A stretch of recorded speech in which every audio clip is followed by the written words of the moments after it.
वह ताऊ शेखावाटी के विशेष धन्यवाद के साथ साथ आप सभी पधारे मेरे प्यारे श्रोताओं और इस कार्यक्रम में ड्यूटी कर रहे सभी पुलिस कर्मियों को मेरा सादर प्रणाम। कवि से भी कर ले प्रणाम। बहुत अच्छा कार्यक्रम चल रहा है। 9 बजे का टाइम दिया था, 10:30 बज गई।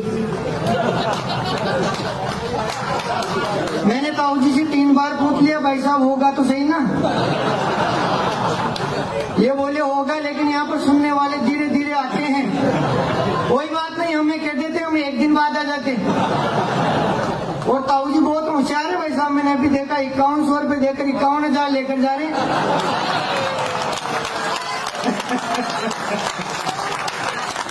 तो अगर ये सिस्टम सही है तो मैं भी 5100 रुपये देना चाहूंगा। तेरे को यही लग रहा है ना, मेरी बात सुन ले। कोई क्यामदारी मैं नहीं लूंगा। मैं किताबें छपाता हूँ, धार्मिक उसमें लगा देता हूँ। अगली बार कागज नहीं मिल रहा है। नहीं, मैं तुम्हें गौशाला में दे दूंगा।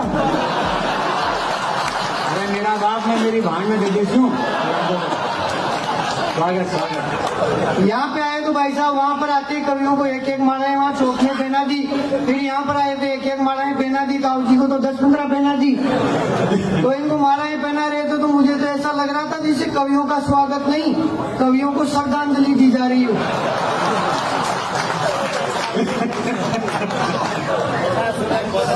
सबसे पहले इन्होंने मुझे ही आगे किया है भाई साहब। सबसे पहले पीछे बैठे ही नाटो देशों ने मुझे आगे कर दिया है। तो यकीन मानिए इस समय मेरी स्थिति बिल्कुल यूक्रेन जैसी हो रही है भाई साहब। लेकिन पीछे बैठे इन नाटो देशों से मैं कहना चाहता हूँ, क्या कहना चाहता हूँ, बात आप तक पहुँच जाए तो एक-एक व्यक्ति ताली बजाकर मुझे इस कवि सम्मेलन को शुरू करने की इजाजत दे देना। पीछे बैठे इन नाटो देशों से कहना चाहता हूँ कि भारत सरकार जैसा फंडा रखता हूँ, है नहीं, सही बोल रहा हूँ। भारत सरकार जैसा फंडा रखता हूँ, गुट निरपेक्ष कर दिमाग को ठंडा रखता हूँ। न जाने कौन से देश में कहाँ उलझ जाऊं, मैं तो परमानेंट जेब में तिरंगा झंडा रखता हूँ। बहुत बढ़िया लाइन, बहुत बढ़िया लाइन। मुझे आप लोगों को हंसाने के लिए खड़ा किया है। हालांकि आप लोगों को हंसाने के लिए, कविताएं सुनाने के लिए मंच पर देश के बड़े बड़े प्रख्यात, विख्यात और कुछ कुख्यात कवि आए हुए हैं। भाई साहब, इन कवियों में मेरे में सिर्फ इतना सा फर्क है, ये सारे कवि सर्जन के कवि हैं, अपन विसर्जन के कवि हैं।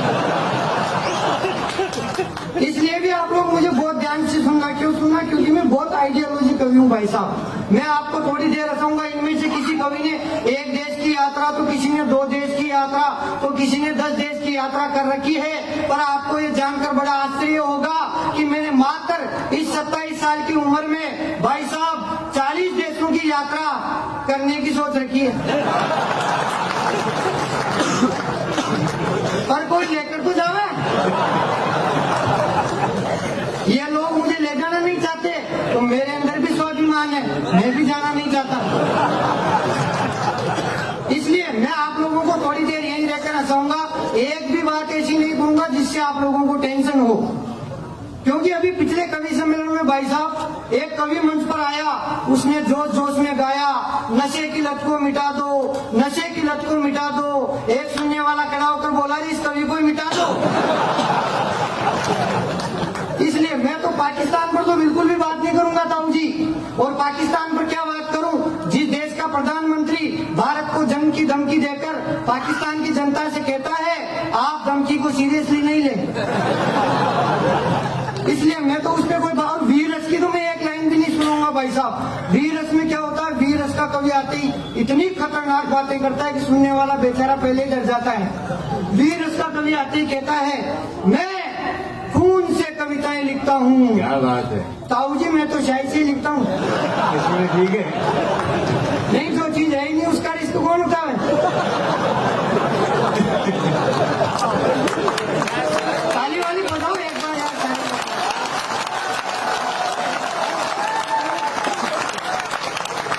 बहुत बढ़िया। इसलिए आप मुझे बहुत ध्यान से सुनना। क्यों सुनना? क्योंकि मैं बहुत आइडियोलॉजी कवि हूँ भाई साहब। हाँ, अभी गई बार मैंने 12वीं कक्षा में मेरिट में आने में 60% ही कम थी।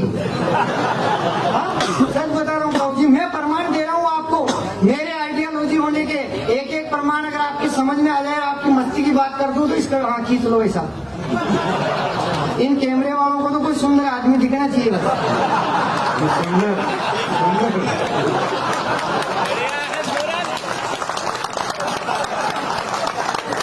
मैं बता रहा हूँ आपको, बचपन से आइडियोलॉजी हूँ ताऊ जी।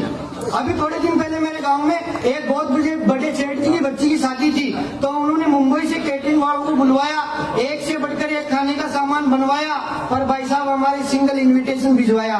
अब मम्मी बोले मैं जिम ने जाऊं, पापा बोले मैं जिम ने जाऊं, भाई बोले मैं जिम ने जाऊं। मैंने कहा रे लड़ो मत, मेरा तरीका अपनाओ, एक एक जाकर जिम आओ।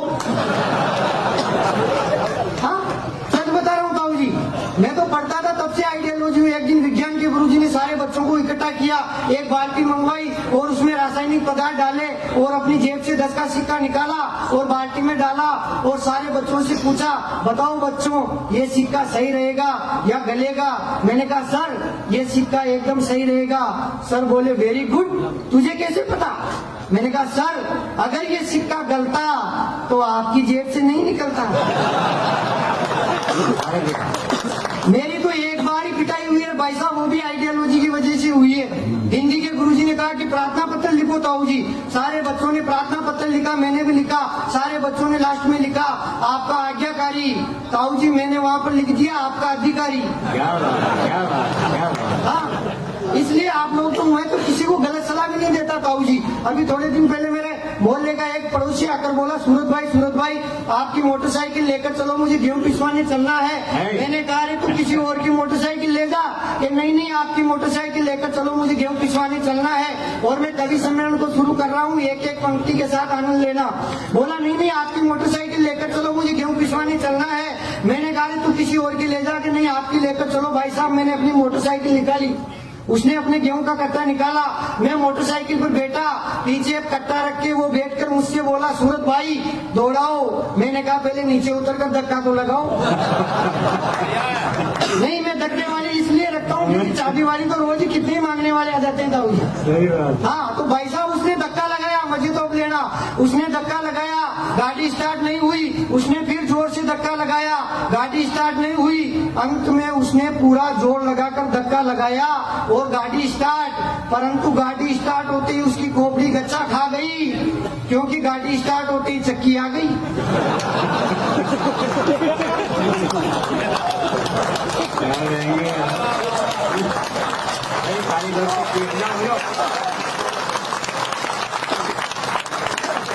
बहुत बढ़िया, बहुत बढ़िया। उसकी खोपड़ी गच्चा खा गई क्योंकि गाड़ी स्टार्ट होती ही चक्की आ गई। चक्की आते मैंने कहा भाई साहब बंद कर दूं? मैंने कहा भाई साहब बंद कर दूं जब तक आपके गेहूं पिसेंगे। वो हाथ जोड़कर बोला लेकिन वापिस इधर से नहीं चलेंगे। बता रहा हूँ ताऊ जी, बचपन से आइडियोलॉजी हूँ हर विषय के अंदर, सिवाय स्वास्थ्य शारीरिक शिक्षा को छोड़कर। लग भी रहा होगा कई लोग तो मेरा शरीर देखकर ऐसे सोच रहे हैं यार ये कवि तो बीपीएल का कवि दिखे। कई लोग सोच रहे हैं ये तो पैदल ही आया दिखे। अच्छा साहब ताऊ जी दुबला पतला होने से मुझे एक ही फायदा है, बाकी नुकसान ही नुकसान है। फायदा सिर्फ इतना सा है कि कोई आदमी मुझे अपनी गाड़ी के धक्का लगाने के लिए नहीं कहता भाई साहब, क्योंकि उसको मालूम है गाड़ी स्टार्ट हो गई तो सबसे पहले इसी को हॉस्पिटल ले जाना पड़ेगा। बाकी तो नुकसान ही नुकसान है। मैं तो भगवान के दर्शन करने जाऊं तो भी समस्या, रास्ते में लोग रोक कर कहते रहे बेटा तुझे भक्ति की नहीं शक्ति की जरूरत है।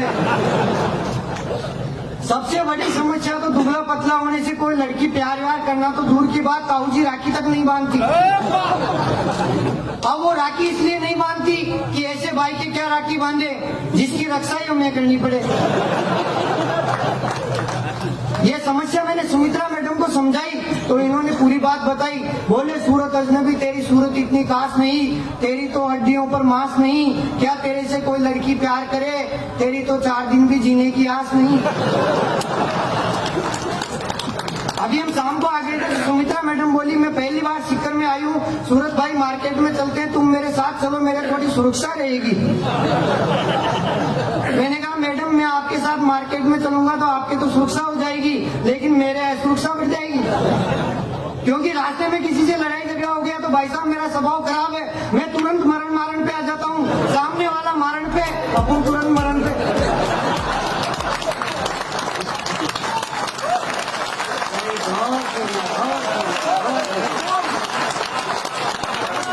बढ़िया क्या ताऊजी समझिए। हाँ पहला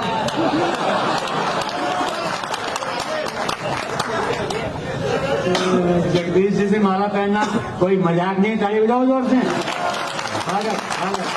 मेरे गांव में तो ताऊजी अभी थोड़े दिन पहले शोले फिल्म की शूटिंग करने वाले आ गए भाई साहब। शोले फिल्म की शूटिंग करने वाले आए तो जोश जोश में मैंने भी ऑडिशन दिया तो फिल्म वालों ने मुझे धर्मेंद्र के रोल के लिए लिया। हाँ पर भगवान कसम गब्बर सिंह ने मेरे हाथ पैर नहीं बांधे, मुझे सिर्फ इतना सा झटका दिया, कपड़े टांगने वाले हैंगर पे लटका दिया। फिर गब्बर सिंह ने मेरे यहाँ पिस्तौल लगाकर मुझसे कहा, बोल बसंती मत नाच इन कुत्तों के सामने। तो ताऊजी मैंने भी ऐसा ही कहा, बसंती मेरी बहना, बसंती मेरी बहना मत नाच इन कुत्तों के सामने। तो ताऊजी बसंती नाटक करने लग गई, बोली नहीं मैं तो नाचूंगी, बहुत दिनों बाद तो डीजे लगा है। मेरा दिमाग तो तब खराब हो गया जब स्कूल में पढ़ाने गया, पहला ही दिन था, पहला ही बच्चा था। मैंने कहा रामधन कराओ, बता बेटा ये धरती क्यों घूमती है। थोड़ा बोला सर कुछ खाओगे पियोगे नहीं तो ऐसे ही घूमेगी।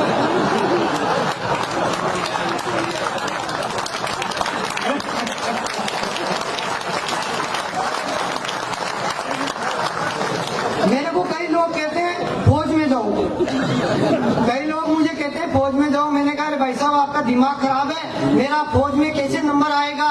बोला तेरा नंबर तो नहीं आएगा पर तुझे देखकर दूसरे बच्चों का कॉन्फिडेंस तो बढ़ जाएगा। सही बता रहा हूँ, मैं दूसरे बच्चे को खड़ा किया, सारे इंटेलिजेंट बच्चे ताऊजी, मैंने दूसरे बच्चे को खड़ा किया। मैंने कहा बता बेटा आप भारत के प्रधानमंत्री होते तो क्या करते। छोरा बोला सर सुबह सुबह फालतू बातें तो करो मत, और आपके बाप में दम है तो सरपंच बना कर ही दिखाओ। हाँ ताऊजी अभी मैं आ रहा था रास्ते में, ताऊजी मेरे को बोले सूरत भाई आजकल की लड़कियां गुलाब होती है, हम तो गुआर पार्टी के पौधे हैं। ताऊजी मैं आपको कहना चाहता हूँ मेरे 6 बहनें हैं, हम 2 भाई हैं, बात को सुनना और समझना फिर ताली बजाना। ताऊजी मैं आपको कहना चाहता हूँ हम 2 भाई और मेरे 6 बहनें हैं। मुझे दुख इस बात का है कि मेरे माँ बाप को राष्ट्रपति पुरस्कार नहीं मिला। हाँ सही बता रहा हूँ ताऊजी, अब सुनना बात को असली। मुझे दुख इस बात का है कि मेरे माँ बाप को राष्ट्रपति पुरस्कार नहीं मिला, क्योंकि मुझे गर्व है मेरे माँ बाप पर कि इस कन्या भ्रूण के दौर में आज भी मेरी 6 की 6 बहनें जिंदा है।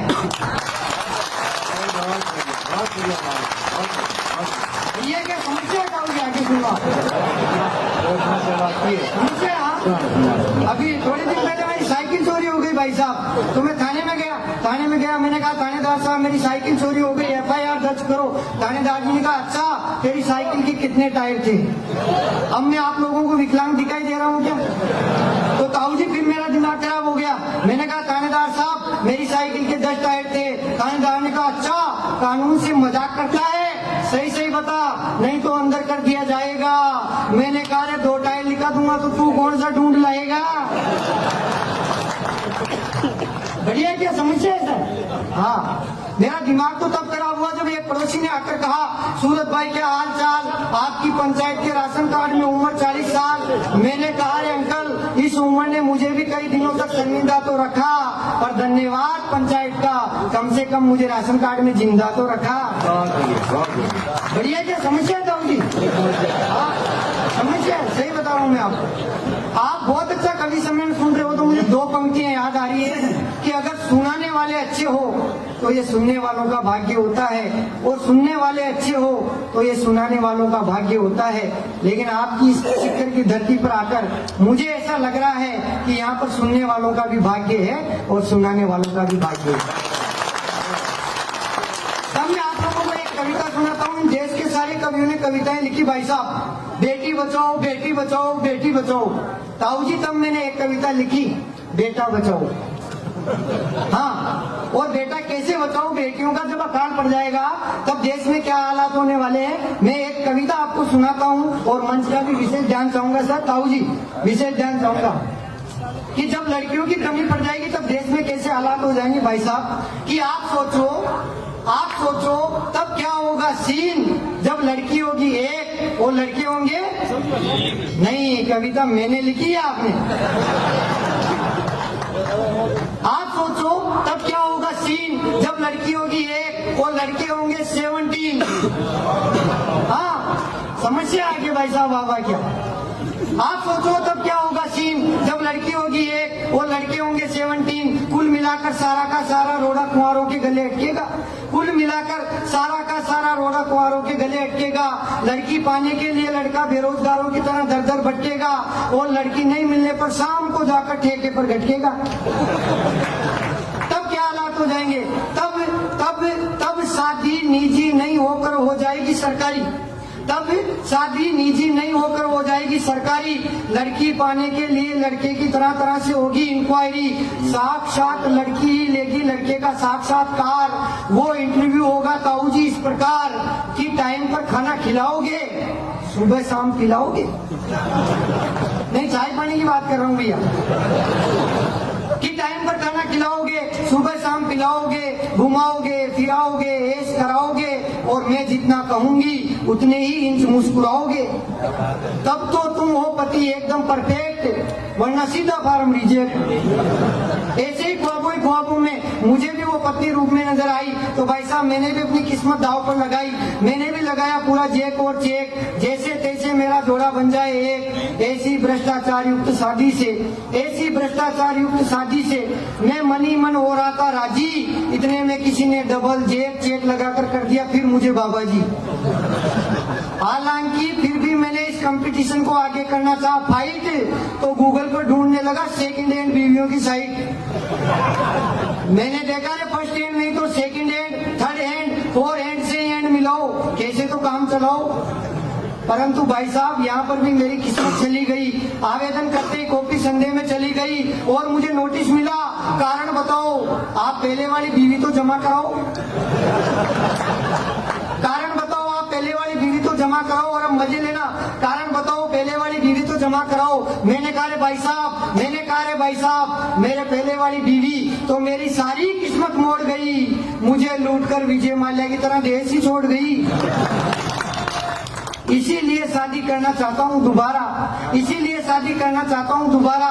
कोई उम्मीद हो तो बायोडाटा इस प्रकार है हमारा।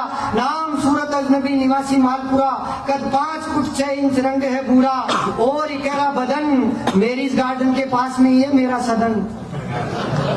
जो भी ये रिश्ता करवाएगा ताऊ जी सुन लो आप। जो भी ये रिश्ता करवाएगा मेरे लिए तो वो भगवान ही कहलाएगा। तो हे मुझे देखने सुनने वाले भगवान हो अपने भीतर का भगवान जगाओ। मुझे कहीं से भी एक लड़की दिलाओ। बेटियां तो बहुत बचा रहे हो आप इस एक बेटे को भी बचाओ। इस एक बेटे को बचाओ। Thank you so much.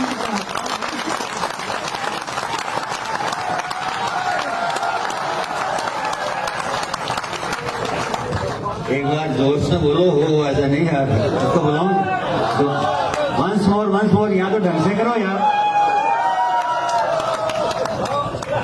कुछ कम नखरे नाज करो तुम इतना नहीं मिजाज करो तुम। अरे सुनने वाले आवाज लगा रहे हैं जल्दी से आ जाए कविता और